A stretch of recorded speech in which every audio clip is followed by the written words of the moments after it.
Even with two chains as big as these, the branch stores must not look like branch stores.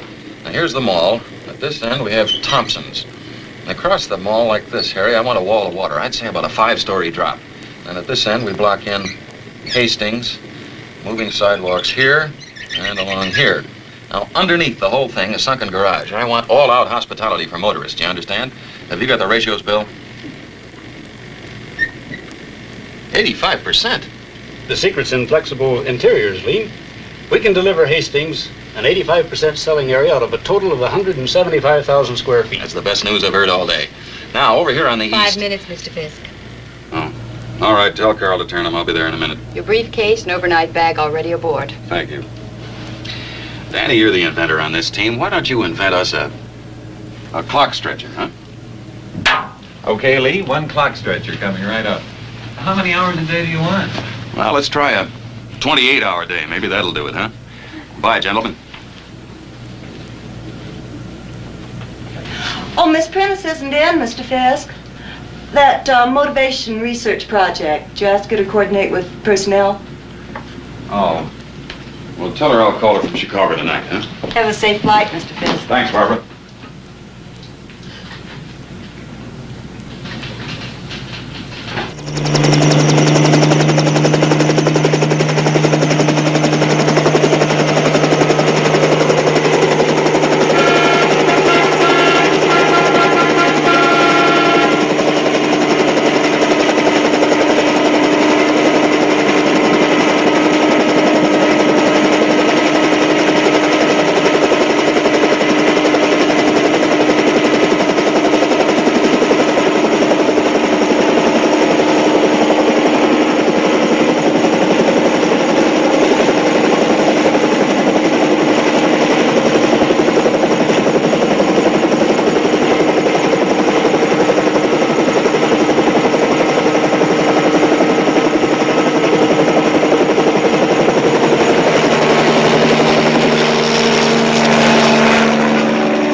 Call you tonight. From Chicago, yes, thank you, Barbara. Would you get Ben Hopkins on the phone for me right away, please?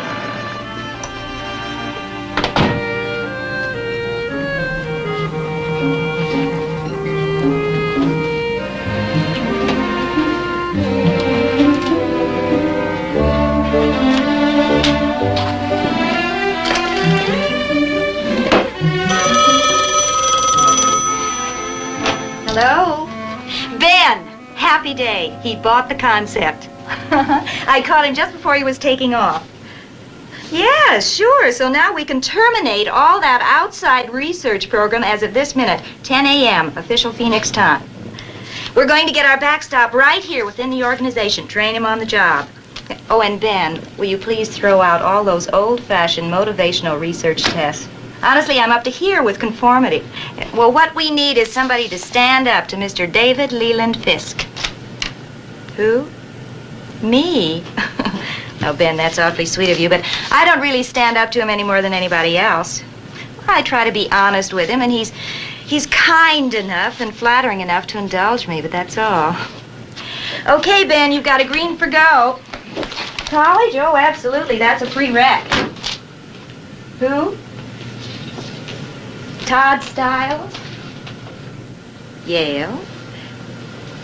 Working as a laborer on the Mumsford Park project? But why, Ben?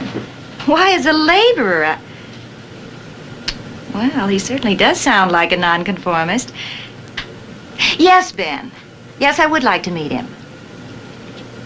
Fine. Thank you, Ben.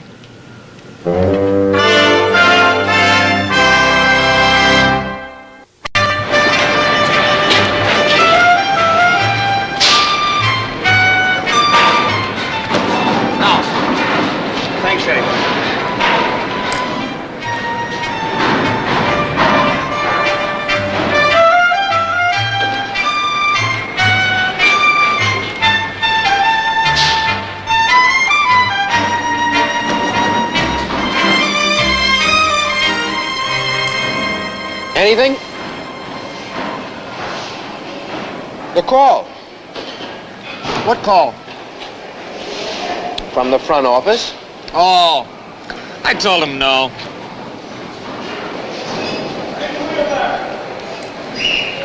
Hot. Hot. And you're just the cat who can cool it. You're really curious about that call, aren't you? Yes, I'm really curious about that call, especially since the head office is like 5 miles away and they don't even know we're alive. I'm curious. You know, I think you should walk right into her office and say, Miss Terry Prentice, my name is Buzz Murdoch, and I work for the David Leland Fisk Company, too, and that gives us something in common, you know, like a foundation, something to build on. So why don't we design a shopping center together or a little project in the country? See? Like that. That's crude. Crude. With a girl like this, you come on with style. But don't worry, I'll think of something. Now, look. Are you going to tell me about the phone call or not? That was just the omnipotent hand of personnel beckoning old Dad. They said, Eli, bring your sheepskin and come on down. We want to give you some tests. Oh, no, but for what? I don't know. I told him I wasn't interested. I had enough tests at Yale to last me a lifetime, and I want to get my calluses standing, not sitting. Yeah, that's not bad. You know, that might work. That just might work. All right, boys, everybody hit it! Aren't you even interested? I don't think I can endure the strain of the suspense. Terry Prentice. I just figured out a way to get you to her. Talk about style. She has so much style, it's fantastic.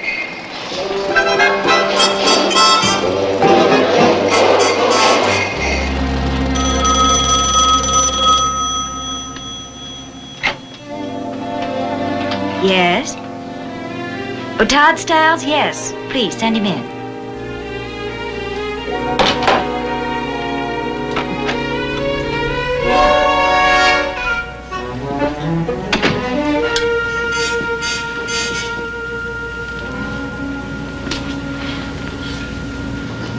Mr. Stiles? Well, you have a rather unconventional way of entering an office, Mr. Stiles. Well, that is, if you intend to enter. Or are you just going to stand there leaning against the wall? I'm farsighted. Well, in that case, we'll just have to raise our voices, won't we?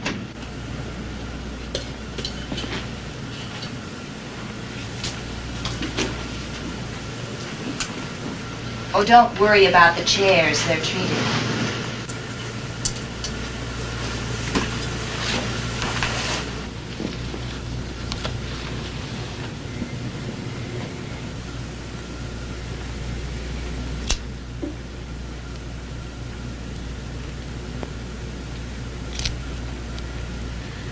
Well, the Yale shark net seems to have got a bit tattered.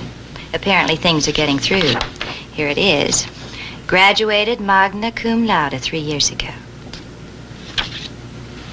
What happened? Well, it's hardly the kind of thing that you talk about in an office, you know? No. No, I don't know, Mr. Stiles, but I'd like to. Very much. Well, if we could be someplace alone together. You see, it's been a terrible 3 years, and I'd like to talk about it, except it, you know, it wells up in me. Please try to tell me, if you can. Maybe later, when we know each other better. Well, I'm afraid that might be too late, Mr. Stiles. Do you know why we're giving these aptitude tests? Well, what I was told, that you are looking at people in the company and testing them because somebody is going to get a special kind of job. The right person could make this the most important job in the company. Except, of course, for Mr. Fisk's position. The vice president of our Eastern Division is retiring this year.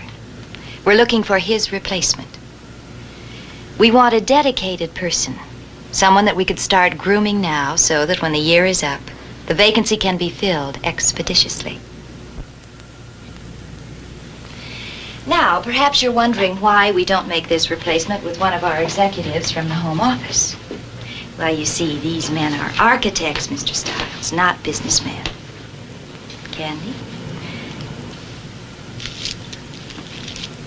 We're interested in your background in business administration. As a matter of fact, that was my major, too. Wharton School of Finance. Well, where would the world be if nobody was home watching the shop, right? So, I suggest if you're interested in competing with the others, if you'd like to take this aptitude test I've designed, which in turn will help us determine your outstanding characteristics, your possible breaking point under pressure, your internal and external motivations, your career potential, then perhaps it might not be a bad idea for you to tell me why it is you have become a laborer.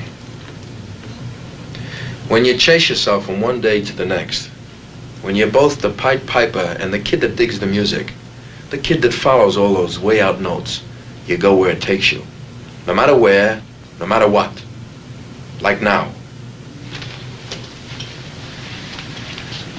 When I finish my little story, you're gonna be back in that leather chair and your eyes are gonna be as tough as that leather.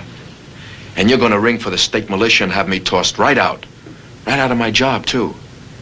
But I don't care, because it's been worth it.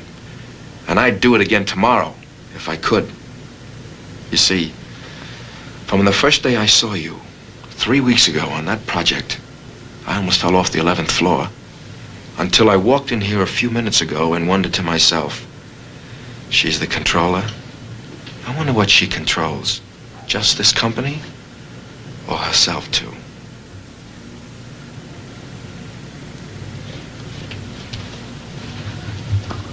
From then until now, I've stayed up nights, I've missed meals, just trying to figure out a way to meet you. Why? I really don't know why. That's the funny part about it. I didn't even know what I was going to say when we met. It's just that now and then, certain people have just got to get together. And then, well, you just see. Maybe something, maybe nothing. But the important thing is that it has to be given a chance. Okay. So I've given it its chance, you know? I'm sorry if I push things.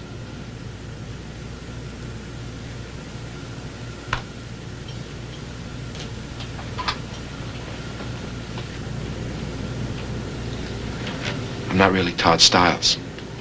That's my buddy. You see, he told me about the call and, well, my name is Buz. Buz Murdoch. And don't push the panic button because I'm leaving.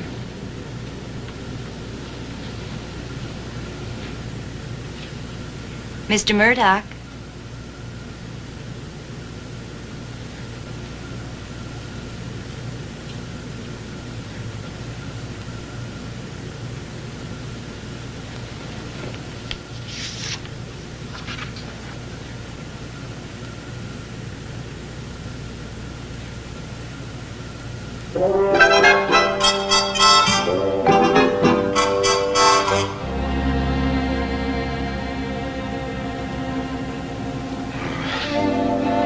I got shot down before I was airborne. Even without the photo, you would have crashed. I used to date boys from Yale. Mr. Murdoch, we're giving these aptitude tests this afternoon at 3 o'clock. Main conference room. Be there. No, please.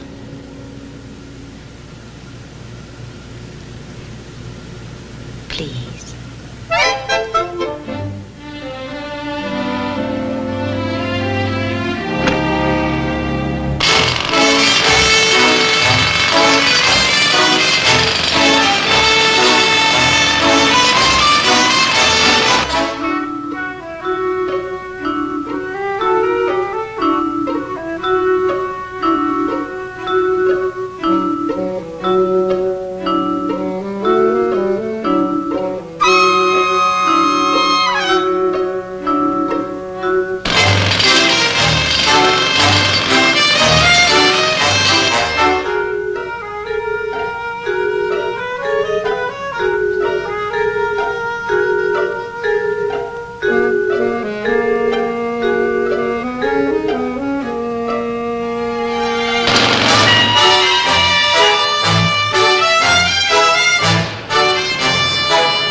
you stop chattering and get dressed? A pair of live ones like Beth and Bibi, they're like wild geese flying by.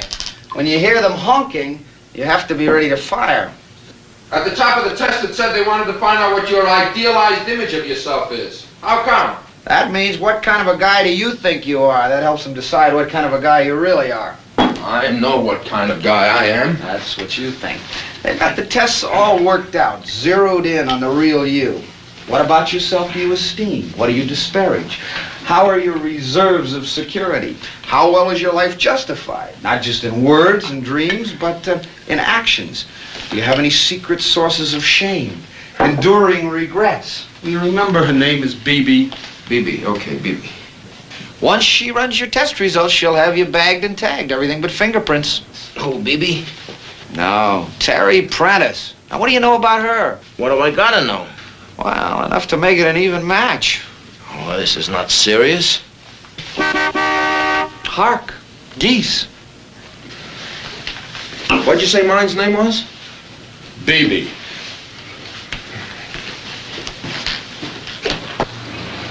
What'd you say mine's name was? Buzz.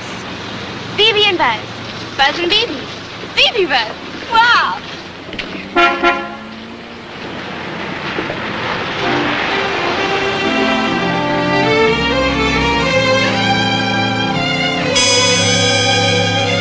Buzz. Buzz, old friend.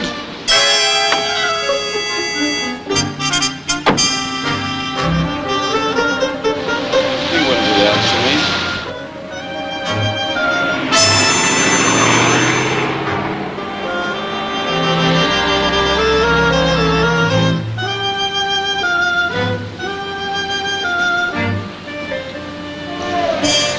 He has this very sick mother, high temperature. High cheekbones, too. Oh, no, that wasn't his mother. That was his sister. His mother...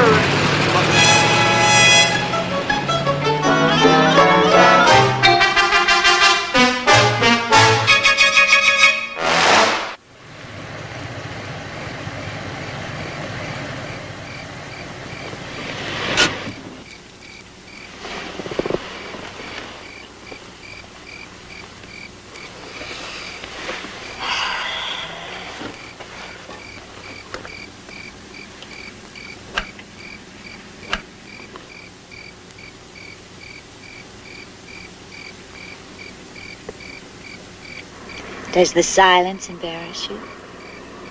What silence? I've been listening to you. But I didn't say anything. No?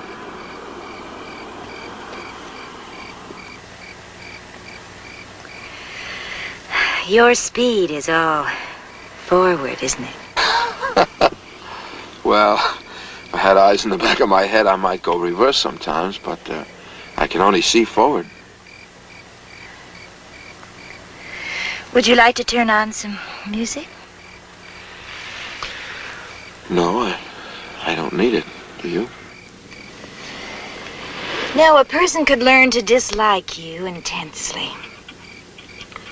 Well, you didn't understand what I meant about the music, did you? I understand you completely. You mean because of the test? Mm-hmm. Let me ask you something, Miss Prentice. Can you tell me by all those words that I marked today what I meant when I said I didn't need music? You bet you can't. See, I don't need music when I'm happy. And I'm happy with you. Right now, sitting here. Who knows where, who knows why. And if you really listen, you can hear all kinds of music in the air. Brass bands and summer excursion boats. Bongos from Basin Street. It's jazz from 42nd Street, or some stylish kid belting out a ballad on a penthouse saloon. Hi-fis from coast to coast. I can even hear saxophone cases slamming shut at 2 a.m. and tired sidemen crossing parking lots, wiping off the windshields when they're wet before they drive home. So, who needs radios?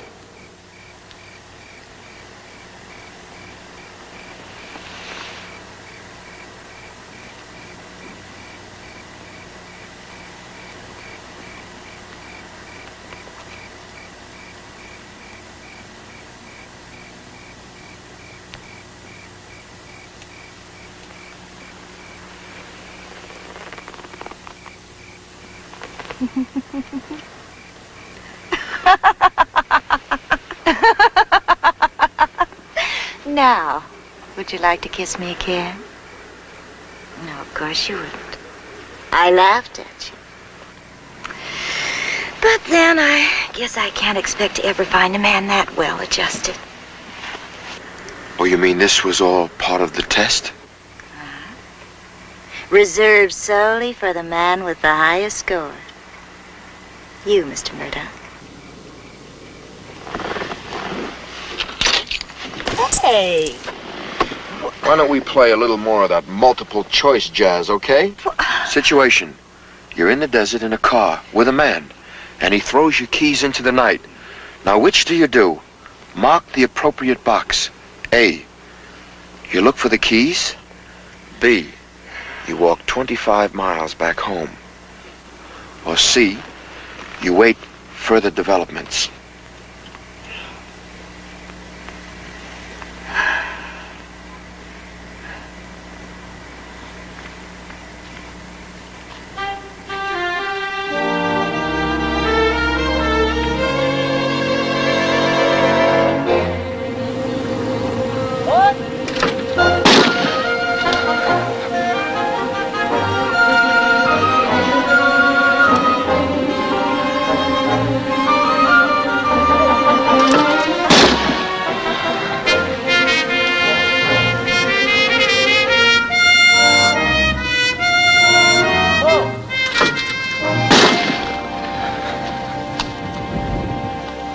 Hi, Lee. Hi, boys. Mr. Fisk? Buzz Murdoch? Right. Lee Fisk. Glad to know you. Good. I thought we could get this out of the way more comfortably here in the open than in the office. Anyway, every Thursday at 9, I always come out here to mess up my quota of clay birds. It's about the only half hour the office ever leaves me alone. Either they think I'm out here getting rid of my hostilities, or they know darn well if they came out here and bothered me, I'd shoot them. Did you ever shoot skeet? Tin ducks and clay pipes. It's Coney Island. Oh. Qualify me? Well, I don't know. Background like that, you might make me look like an amateur. Here, Model 42. It's a 410 gauge. Most of the guys shoot with a 12, but I kind of like this. It's sporty. Like to give it a try? It'll be a great day for the birds. Come on.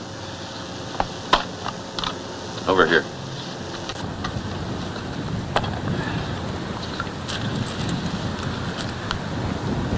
Mark!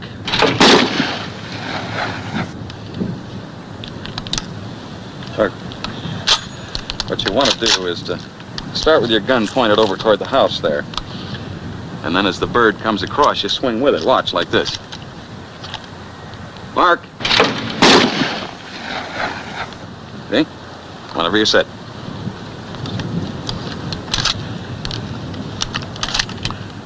Mark!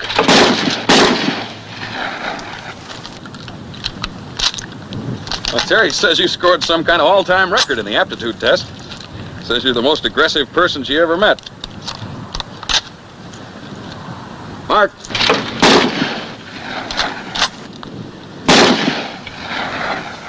This candidate, and I'm quoting now, this candidate is volatile, earthy, intuitive, decision-oriented. Mark!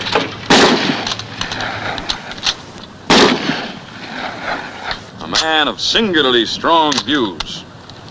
Unique in a time when most people prefer to be murky or moderate. Sound like anybody you know? Mark.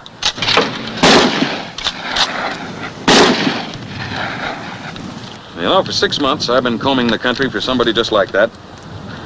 Every graduating class from coast to coast. Trouble is, the ones I've met are already so absorbed in the struggle to be thought well of, to be accepted, that they're afraid to be incompatible. Either that or they figure they're so far ahead of the game they can shuffle corporations around like a poker hand and draw to an inside straight. Mark!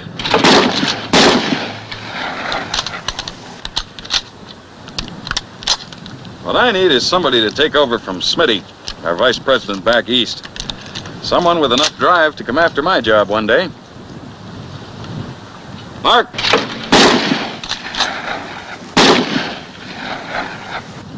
Are you the man? What do you think I know about advanced management techniques or urban planning or architecture or mortgages or any of those other kind of foreign words that Terry whispered in my ear? That's our job, to teach you. Your call.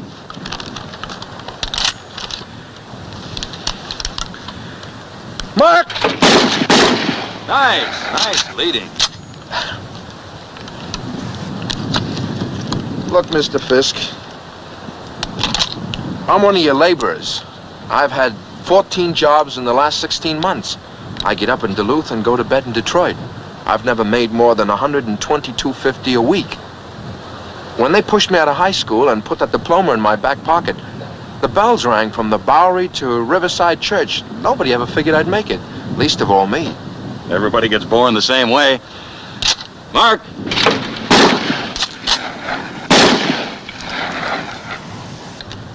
What I'm trying to say, very simply, is that, well, this whole deal's like gotten out of hand. Mark!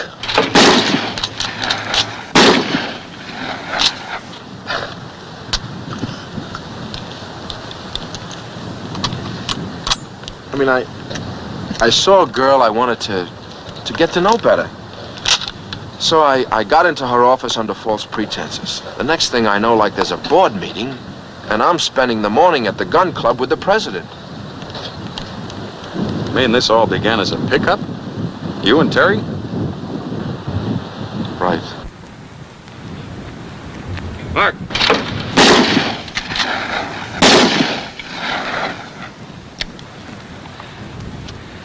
Every once in a while, one does manage to get away, doesn't it?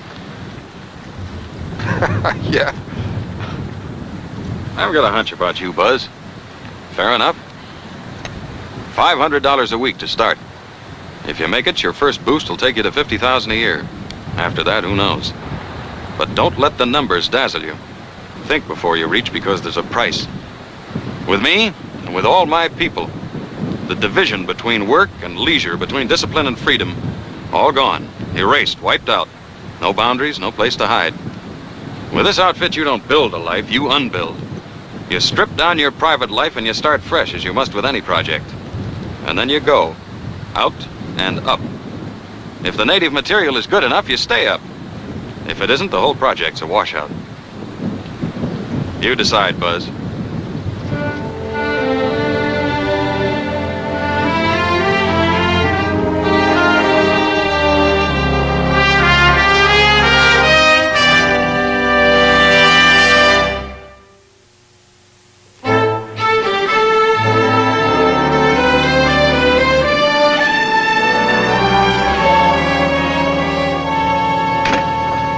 Right? Isn't he a find? Well, he's a bit raw, I grant you, but so is copper before it hits the smelter. Did you and I, Terry, ever talk about cabbages? Or only about kings? Why, I never knew you were interested in cabbages. I remember the things my father used to tell me. One thing in particular. He said in this world, no one who's strong can expect to be liked. The most he can hope for is to be respected. Did something go wrong on your trip, Lee? Is Evans trying to threaten us with a zoning change? Terry, do you know something? You never really talked to me. Not more than 12 hours a day, 7 days a week.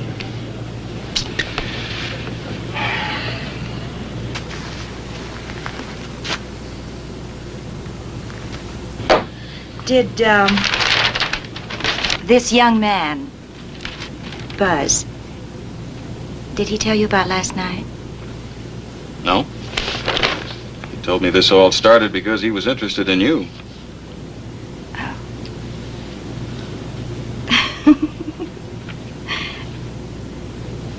Lee, you had me worried for a minute. Well, I couldn't understand what you were driving at. You think I'm pushing him because I let him take me out. Now, Lee, honestly, I'm surprised at you. You should know me better than that. When have I ever let my personal life interfere with my business life? Or, for that matter, what personal life do I have? Murdoch is here to see you, Mr. Fisk. Ask him to come in, please. Come on in, Buzz. I thought about your offer. Okay. Any doubts? Yeah. How about you? Yes, I do. Well, I'll try. Try hard. We'll all try.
You've been ducking the issue all evening, haven't you?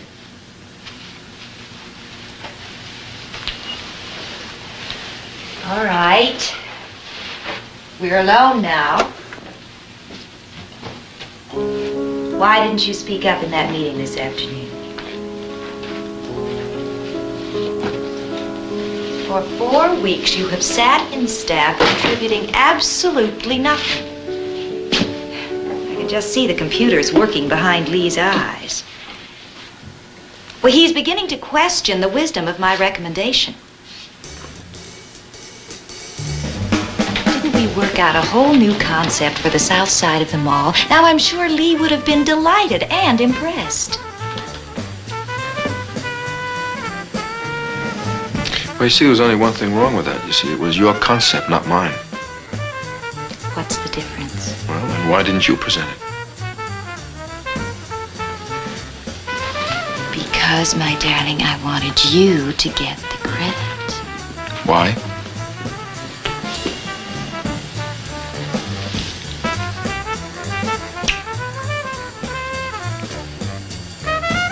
Promise me the next meeting you'll speak up.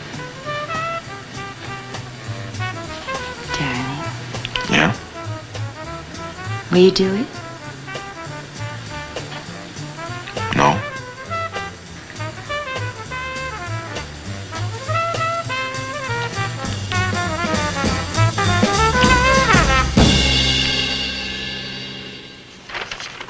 I'll handle this through the California division, Bill. So much for something old and something blue. Anything new? Any brainstorms? Any leads, tips, hunches, straws in the wind? Anything from anybody on new projects? Any private thinking?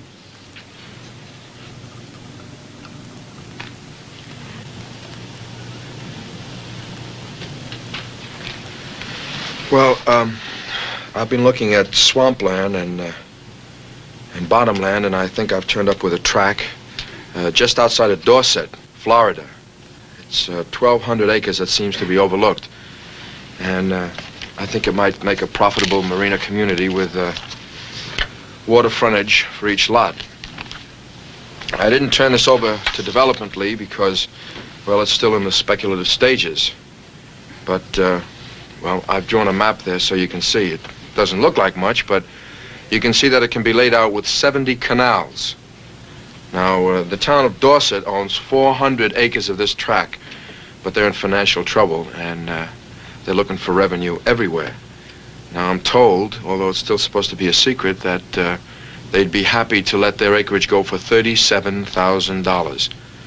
Now, the state owns the rest of the tract, but they are on a mosquito control drive. And I think if we move in there, behind a contract to fill that whole swamp, we can probably negotiate an option very easily in Tallahassee.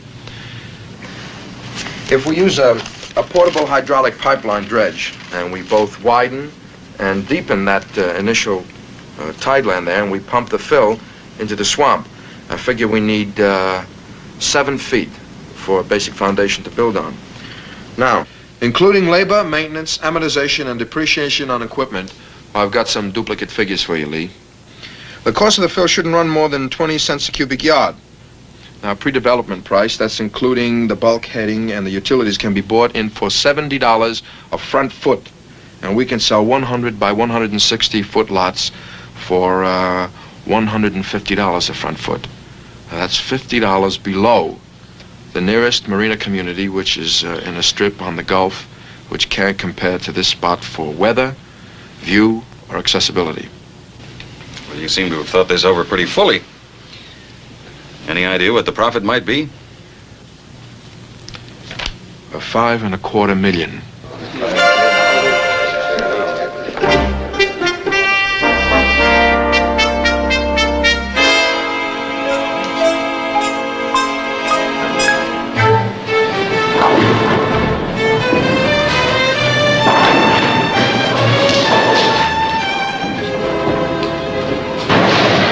I see Mother let him out tonight.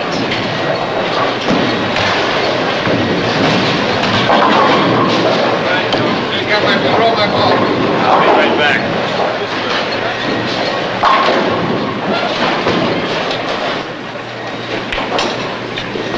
Well, did you come here to join us or just to observe us at play? Well, I got your message at the executive house. Got a problem? How about a drink? Well, short one? Tight schedule? Yeah.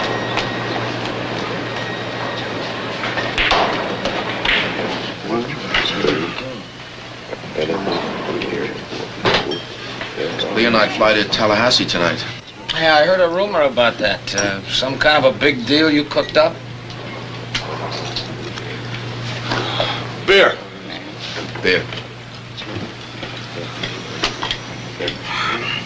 How's it seem to live in the palace? Oh, Lee always pulls you in to stay at his place before you close a big deal. It's staff policy.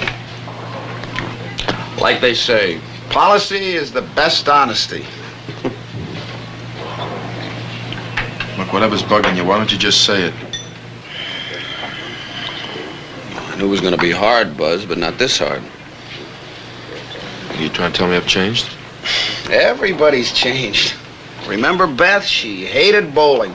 Well, you ought to see her now. Of course, we can never get rid of BB, so she had no choice. Beth had to take it up, but she turned into an absolute fiend. One lousy strike after another. You're trying to tell me I'm not the same, right? I'm trying to tell you I'm leaving.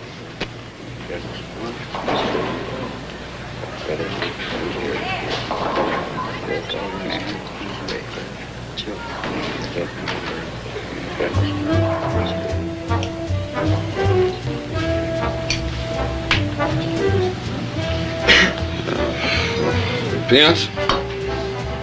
No, thanks. Why? Why not? They always knew someday you'd have to find a new boy to drive you wherever you were going, or I'd have to find a new passenger. If that's not what we were traveling around the country for, then what? So one day, one of us or both of us would finally light.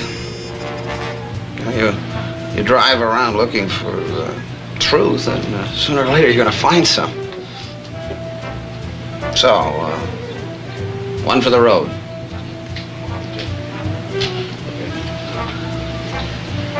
Where you going? You ought to know, just going. When? Tomorrow. You've got a plane to catch, haven't you? Yeah.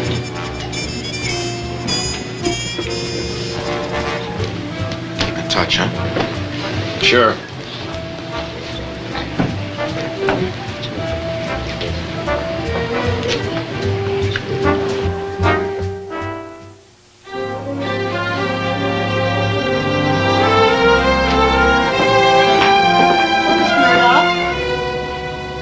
We're loaded with the latest equipment, and we'll tape the weather.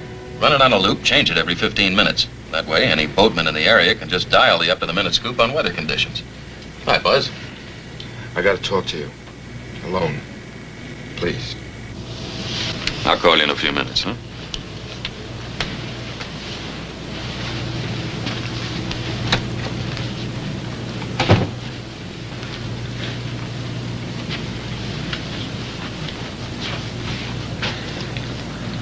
I'm coming out of the storm cellar, Mr. Fisk. Mr. Fisk? The storm cellar I'm coming out of is my conscience. I mean, what kind of architecture is that? A storm cellar. A man's conscience should be clear. Above the ground, like one of those glass houses you build, right? Well, people who build glass houses Shouldn't wear a millstone around their neck. Look, I'll try to make it as simple as possible. I don't want my first million. I don't want my second. I don't want my 25th. In short, I quit. I pass. Drink? No, thanks. I made out this check to the company, payable for $2,600. That's what I saved in the 3 months I worked here. I didn't earn it, so I can't keep it. Look, I'm sorry if I came in like I mean, it's not really your fault. Actually, knowing you and being around you, I'm grateful. Thanks for trying to teach me and for giving me the chance, but the last voice you listen to in that big debate about whether you're going to be yourself or someone you don't like, well, that's got to be your own voice, doesn't it? No one else's, but your own.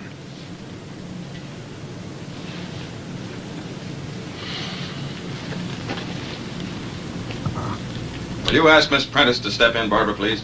Yes, Mr. Fisk. Look, I told you I didn't want to debate it. Now, look, nobody's going to change my mind.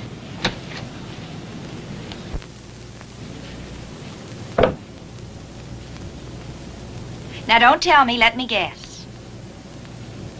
You've just bought Albania and paid for it with Russian rubles. I left the glass out for you, Terry. Thank you.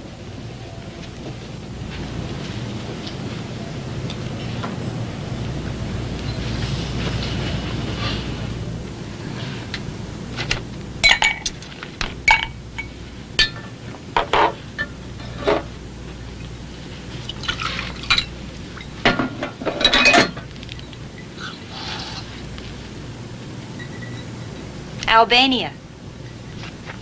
His severance pay. Only he's severing us. I'm sorry I missed the farewell address. You're taking it hard. When did you find out? Well, I didn't think that he could have dug up a deal as brilliant as the Dorset Marina in just 3 months. You had to be the one behind it, Terry.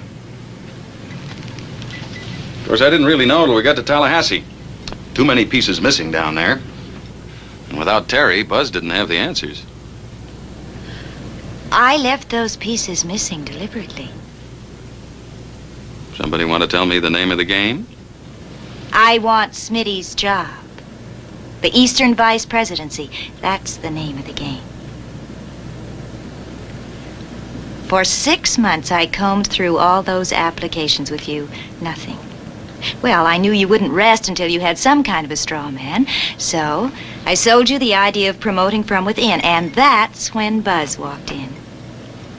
Straight from heaven. I worked with him. I built up your respect for him, and then, when I thought he was ready, I got him to present the Dorset plan to you, as though he had thought of it all by himself. Credit Buzz for fighting me, but debit him for not fighting too hard. Well, why didn't you just speak up for yourself at staff? Do you remember that merger I brought you last year? You got cold feet. Why? Because I'm only supposed to control the money, not create it. And what about the year before, the Mitchell deal?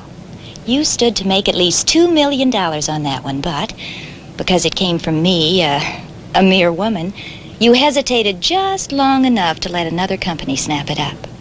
Oh, well, Terry... You needed a lesson, Lee. Well, I gave you one. And made you $5 million at the same time.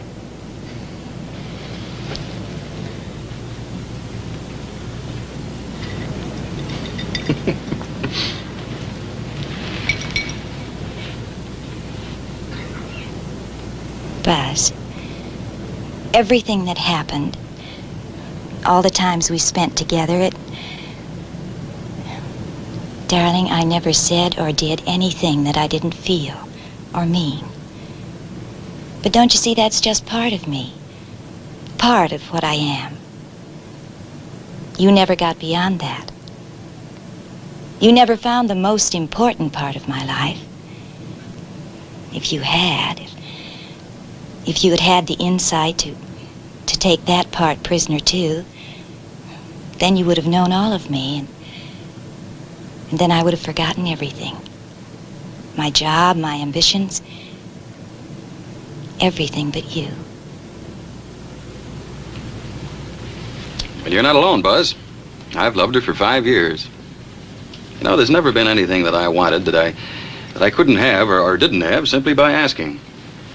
I know how ambitious you are, Terry.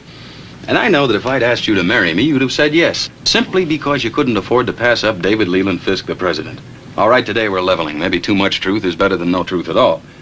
Terry, I want to marry you. Are you giving me a choice? What, between marrying me and Smitty's job? Uh-huh. Yes. Yes, you have a choice. Smitty's job. All right. You've got the job. But the wraps are off, Terry. I'm coming after you, and I'm going to marry you if it's the last thing I ever do. And I'm coming after you, Lee. Your job, So long, your Tigers. desk, and not by marrying you, but by promoting you upstairs, chairman of the board, if it's the last thing I ever do. If you think you can kick me upstairs to chairman of the board, young lady, you've got another thing or two But coming. listen, the thing I You was trying to...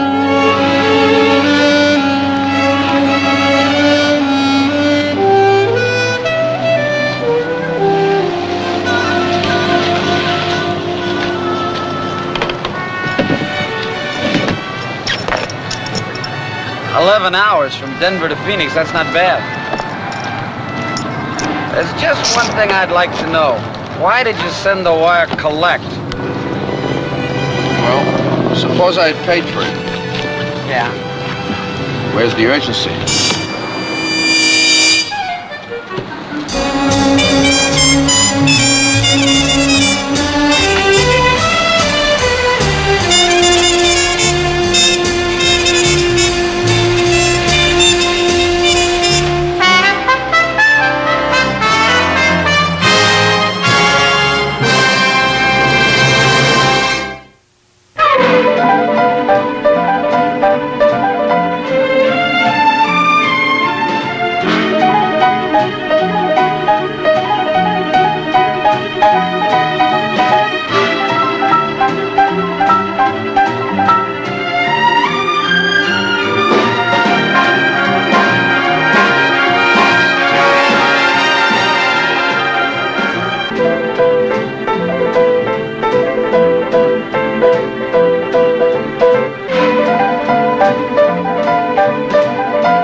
This has been a Screen Gems film presentation from Columbia Pictures. Herbert B. Leonard, executive producer.